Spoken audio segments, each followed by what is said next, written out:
আমাদের এখানে আপনারা জানেন যে আমরা 11:40-এ খবর পেয়ে আমাদের একে একে এই পর্যন্ত 8টি ইউনিট এখানে কাজ করছে।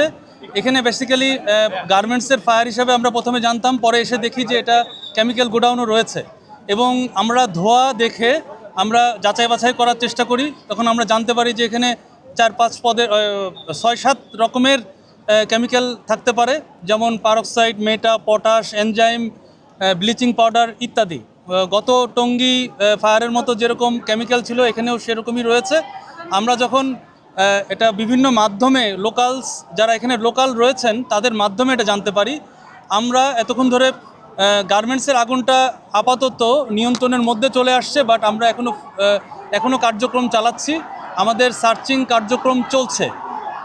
এই জন্য ক্ষয়ক্ষতি কি অথবা কোনো প্রাণহানি থাকে কি না এগুলো বলা যাচ্ছে না। আমাদের অলরেডি একজন একটু আহত হয়েছে সামান্য, তবে গুরুতর নয়। আসলে তো গুরুতর নয়, তবে আমরা এখনও সার্চিং করছি, আমরা জানার চেষ্টা করছি ক্ষয়ক্ষতিটা কত, এটা সময় লাগবে। এবং আমরা যেই প্ল্যান এতক্ষণ করছিলাম আমরা রেকি করেছি। আমরা এই যে কেমিক্যাল গোডাউনটা রয়েছে এটাকে নিউট্রালাইজ করার জন্য যা যা করার দরকার আমরা করছি। আমাদের স্পেশাল ইকুইপমেন্ট অলরেডি অনেকগুলো চলে আসছে এবং কিছু এখনও পথে আছে। যেহেতু আমরা এটা কোনো মানুষের কাছে তথ্য পাইনি কি কি কেমিক্যাল রয়েছে, এই জন্য আমাদেরকে একটু সময় নিতে হচ্ছে এবং আমরা ডিফেন্সিভ কায়দায় আমরা এটা কেমিক্যাল এই গোডাউনটা অপসারণ করব। আমাদের সম্পূর্ণ প্ল্যান প্রস্তুতি সব রকম হয়ে গিয়েছে। আমরা আশা করছি কিছুক্ষণের মধ্যেই হয়তো এই কেমিক্যাল গোডাউনে অপসারণের নিউট্রালাইজ করার কাজ করছি। তবে আমরা যে উপাদানগুলো যাচাই বাছাই করলাম তাতে আপাতত মনে হচ্ছে যে 7-8টা আইটেম রয়েছে, তাতে হয়তো আমরা এটা খুব দ্রুত অপসারণ করতে পারবো বলে আশা রাখছি। মাননীয় পরিচালক, আপনারা যখন প্রথম আসেন তখন তো আপনাদের জানা থাকে না যে ভিতরে কি আছে, কোথায় কি আছে। তো এই ক্ষেত্রে কি মালিক কর্মচারীরা আপনাদেরকে সহযোগিতা করেছে? আমরা আসলে এখানে কোনো মালিক পক্ষকেই পাইনি, পাশের একটা মালিককে পেয়েছিলাম, বাট উনি তথ্য দিয়েছেন, বাট উনি চেষ্টাও করেছিলেন ফোনে কথা বলার জন্য। কোনো ফোন অথবা কোনো ব্যক্তিকেই ফোনে পাওয়া যাচ্ছে না। এটার জন্য আমাদের একটু বেশি দেরি হচ্ছে, কারণ আমরা তো এক্স্যাক্টলি জানি না যে আসলে ভিতরে কি কি কেমিক্যাল রয়েছে। প্রথম দিকে আমরা আসার আগেও বোধহয় ভুল করে অনেকে পানি দিয়ে ফেলেছিল ওই কেমিক্যাল গোডাউনে, যার কারণে প্রচণ্ড রিয়াকশন হয়েছে। আর আপনারা দেখে থাকবেন যে এখানে ধোঁয়াতে আমরা ধারণা করছি বিষাক্ত ধোঁয়া, এই জন্য আমরা বলেছি হেলথ হ্যাজার্ড, এখানে কাউকে থাকা যাবে না। তবে আমি একটু অনুরোধ করব সবাইকে, আপনারা নিরাপদে থাকেন, আপনারা নিরাপদ দূরত্বে থাকেন।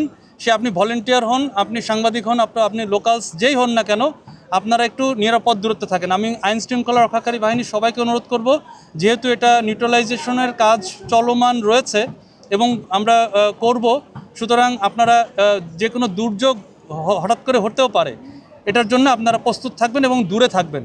আমি অনুরোধ করব সবাইকে ন্যূনতম, আমি আবারও বলছি ন্যূনতম 300 গজ, আবারও বলছি 300 গজ দূরত্বে আপনারা অবস্থান করবেন দয়া করে। পরিচালক, আমরা দেখেছি এর আগে কেমিক্যাল গোডাউনের আগুন নিভেতে গিয়ে ফায়ার সার্ভিসের কর্মীরা নিহত হয়েছেন, ব্যাপক আহত হয়েছেন। এই একই মালিকের আরও গোডাউন ছিল, সেখানেও আগুন লেগেছিল, এর আগেও দুর্ঘটনা ঘটেছিল। এবং এই আবাসিক ইন্ডাস্ট্রিয়াল এরিয়ায় যে পরিমাণ নিয়ম মেনে কেমিক্যাল রাখার কথা ছিল, এটি টোটালি অবৈধ একটি কেমিক্যাল। তাদের লাইসেন্স আছে কিনা বা ফায়ারের যেরকম ইকুইপমেন্ট থাকার কথা ছিল কেমিক্যাল গোডাউনে, সেই ধরনের ইয়েগুলো কি আপনারা পেয়েছেন বা আপনারা সচেতনভাবে কাজ করছেন? দেখুন, আসলে আমি একটা অপারেশনের মধ্যে এসে আপনাদেরকে হালনাগাদ করার জন্য আপনাদেরকে আপডেট করার জন্য আমি আসছি। এই সমস্ত প্রশ্ন আমরা হয়তো পরবর্তীতে অ্যান্সার দিতে পারবো। আমাদের এখন অপারেশনের দিকে আমরা মনোযোগ দিই। আর এটা স্ট্যাটিস্টিক্স, এটা আসলে চলমান, এসব প্রসেস চলমান। বর্তমান অবস্থান এখন আমরা গার্মেন্টসের সেটা আগুন প্রায় নিয়ন্ত্রণের দিকে, তবে আমরা সার্চিং করছি এবং ড্যাম্পিং ডাউন করছি জাস্ট সো দ্যাট আমরা ভিতরে কোনো সোর্স থেকে থাকতে পারে সেটা আমরা চেক করছি। এখনও কিন্তু বলা যাচ্ছে না ক্ষয়ক্ষতি কী হবে এবং কি পরিমাণ হতাহত হবে, কিছুই বলা যাচ্ছে না। কেমিক্যালের আগুনটা আমরা কোনো নিয়ন্ত্রণের দিকে যাইনি এখনও, কারণ এটা আমরা জানি না যে কি কেমিক্যাল ভিতরে আছে। আমরা ডিফেন্সিভভাবে এটাকে নিউট্রালাইজ করব, এটার জন্য আমরা সমস্ত প্ল্যান করেছি। এটা আমরা কিছুক্ষণের মধ্যে এই কার্যক্রম শুরু করব, আপনারা দেখতে পাবেন।